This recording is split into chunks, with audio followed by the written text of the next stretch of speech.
Located only about 2.5 hours away from Wyoming's capital, the town of Casper is situated, the way the locals put it, right smack in the center of Wyoming. Between 1840 and 1870, what is now known as Casper was the meeting place for all of the known human migratory routes of the time, including the California Trail, the Mormon Trail, the Oregon Trail, the Pony Express, and a few others.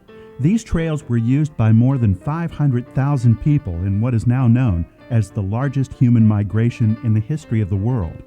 At the Fort Casper Museum and Historic Site, you can tour a reconstructed 1865 military post that also presents the local history of trappers and mountain men. Richard Young is the museum's manager, and he shares what tourists can expect while visiting. The site consists of a history museum about central Wyoming, and also a reconstructed 1865 fort. We're located on the Oregon-California Mormon Pioneer Trails, the Pony Express Trail. We also have a Mormon Ferry reconstruction and a reconstruction of the Gennard Bridge.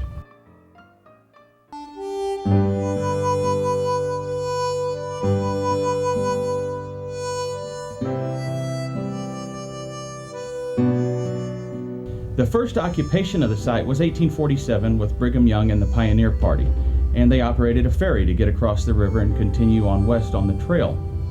The next occupation was set up as a trading post and a toll bridge across the river. This bridge was built by a guy named Louis Gennard. It also becomes a Pony Express relay station. Overland Mail comes through here. The Army arrives in 1862, and they come out here to help maintain communication to California by making sure that the transcontinental telegraph was in good repair and working. Each of the fort buildings is furnished as they would have been in 1865. The particular room we're in now, the infantry barracks, we have the clothing, the weapons, personal gear. We've got a set of checkers for the guys when they're off duty and relaxing. The rooms are lit by candle lantern and fireplace. So as you go through the site, you get a real sense of what it was like to live in here.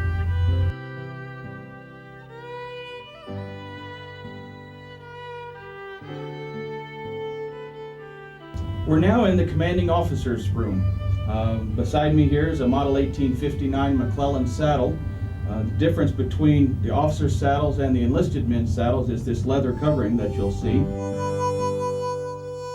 As you can see, even though he's got a room by himself, the living conditions were pretty sparse at these frontier posts. And again, this is representative of what you see. This is office and living quarters, and it's pretty bare.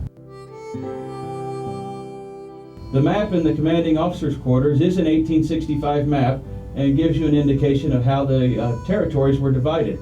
1865 is the time period that we represent here at the fort. And in my hand is a pair of officer's gauntlets embroidered, and would be typical of what the guys would have had out here.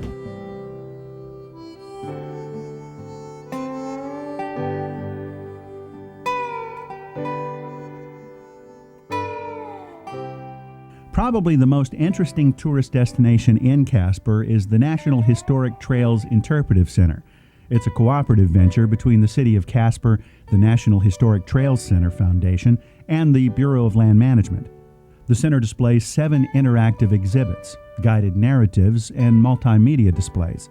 If you'd like to experience a simulated river crossing, for instance, in an old horse-drawn wagon, or want to learn about the Pony Express operation, this facility will delight both adults and children.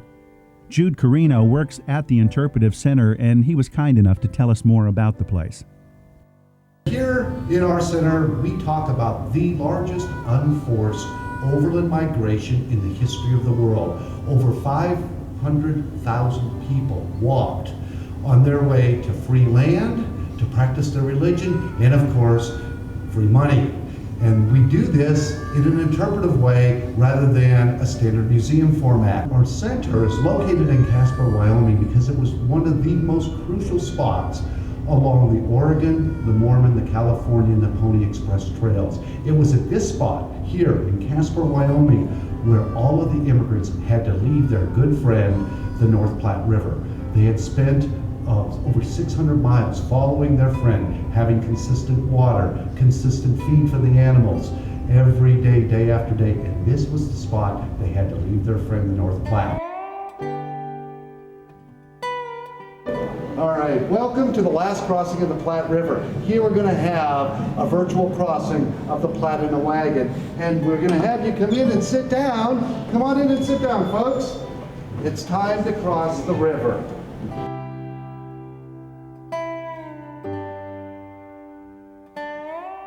We're here in the Mormon Trail Gallery. In the mid-1850s, almost 5,000 people chose this mode of transportation.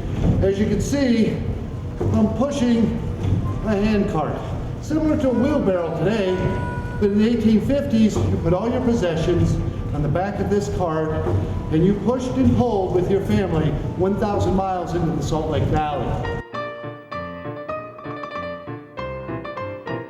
One interesting fact about the Pony Express is the mail that they took. Most people think that it was personal mail, when in fact it wasn't. Remember, 1860, 1861. In America at that time, we had a large population on the West Coast, a large population on the East Coast, and in the Midwest. What the Pony Express actually carried in that mochila that you see behind me was business mail. That's commerce. They carried commerce papers. They kept the business alive. They kept our economy alive in California and in St. Joe, Missouri.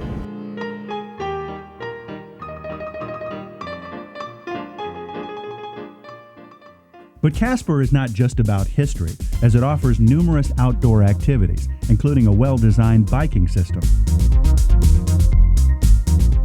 Additionally, at Alcova Reservoir, you can enjoy recreational opportunities including boating and watching wildlife. The Three Crowns Golf Club is a 7,065-yard par 72 layout designed by Robert Trent Jones Jr. that provides 110 acres of playable turf.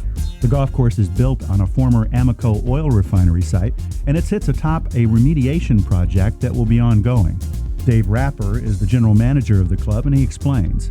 Three Crowns Golf Course is a very unique project.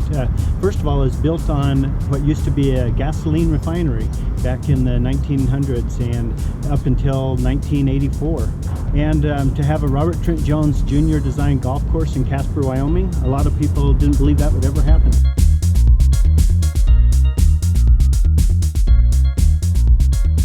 So, pack your bags and experience history and incredible Western recreational activities in Casper, Wyoming.